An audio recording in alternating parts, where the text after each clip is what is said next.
In today's video, I'm going to teach you how to sign into Best Buy. By the end, you will be able to reach your orders, saved items, and membership details without getting stuck on the sign-in screen. First, open your web browser. This can be Chrome, Safari, Edge, Firefox, or any browser you normally use. Make sure you have a stable internet connection, since the page needs to load fully for the sign-in to work smoothly. Now go to Best Buy. In the address bar at the top, type bestbuy.com, then press Enter. The Best Buy homepage will load, with the blue header across the top and product offers and categories shown below. If you land on a different country site, you may see a prompt to confirm your region before you continue. Once the homepage is ready, click Account at the top of the page. You will find Account near the upper right corner, next to options like Cart. When you hover or click, a small menu or panel appears under Account, showing options for sign-in and creating an account. This is the same place you will return to anytime you want to check your account details. From that menu, select Sign In.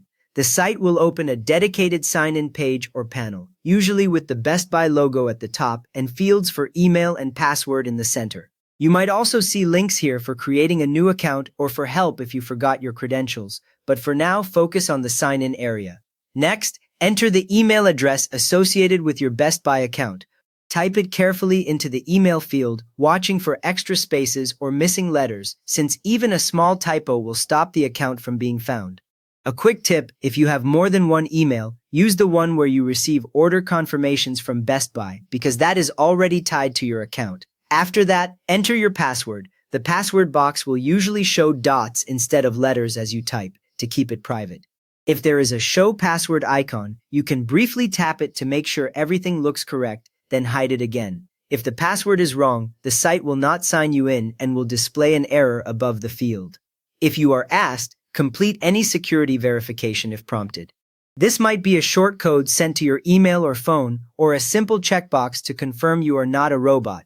Follow the instructions on that prompt, and once it accepts your answer, the sign-in process continues automatically without needing to start over. Finally, click Sign In. The button is usually just below the password field in a clear color. After a moment, the page will refresh, and you will see your name or account details at the top right, confirming you are signed in to your Best Buy account page. You have now successfully signed in to your Best Buy account on the website, so if this helped you get to your orders and saved items, please give the video a thumbs up and subscribe if you want more quick guides like this.